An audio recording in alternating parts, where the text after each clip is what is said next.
So hello once again everybody. If you're watching this video, you're most likely here to watch how to set up an RLCraft server with plugins. So let's just get started with what we're going to need. We're going to need a ServerStart.bat. I will be providing one using Aikar's recommended Java arguments. However, you need Java JDK for this. And you need a Forge installer. I just use the latest Forge 1.12 installer. I'll provide a download link in the description.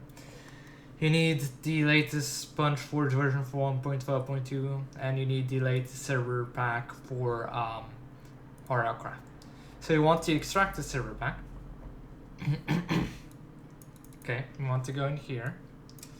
And you want to just move all of this here. And then get rid of this. Okay, done. Now what you want to do is you want to run this, the installer for Forge, like this. And you want to do install server.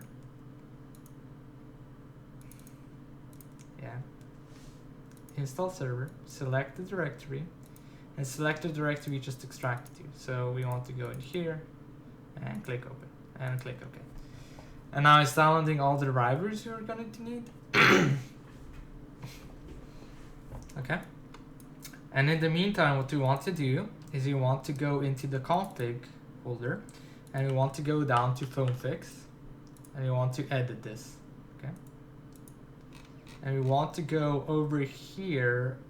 We need to disable this, otherwise it might not work well with Sponge. And we also need to disable this. I will write what you need to disable in the description. So now that we've done this, you can close this. And Forge has finished installing. Now you want to copy the ServerStart.bat in here. Like, please note that I am using, I believe I set it to be 6 GB here. You can change this to whatever you want. And I'll put a link to the Aikar forum post about this in the description as well. So now what you want to do is you want to copy the Sponge version into the mods folder. And we just want to start this first once. And while you're starting it, if it's even gonna work, it is, okay. While you're starting it, you should make a folder called plugins. And inside that folder, just make a folder called FoamFix, and of course you need to set the EULA. Done.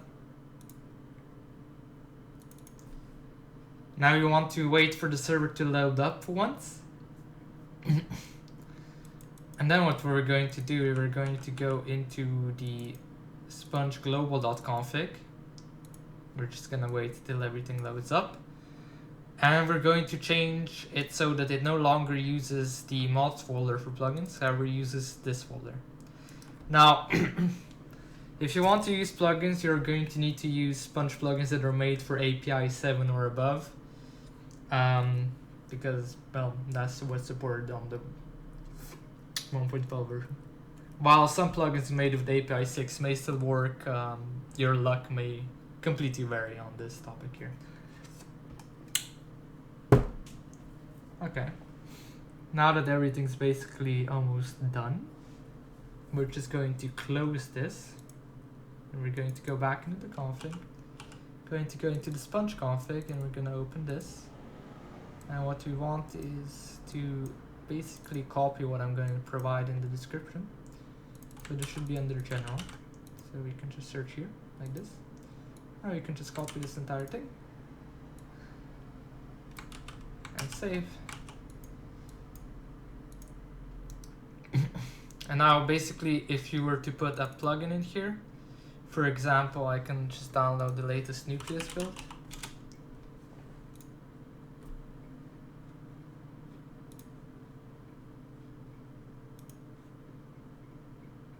There you go. If I were to put this in here and launch the server,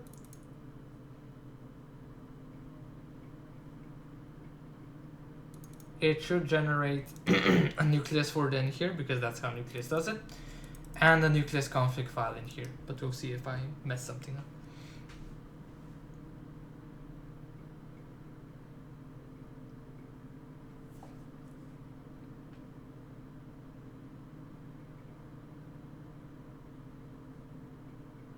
Okay, it's called config, so it generated it itself. It's not config, it's config. So like this. And as you can see, it generated the config for nuclear just fine, meaning the plugin loaded. And this pretty much sums up this tutorial. Thank you guys for watching, and I hope you have a nice day.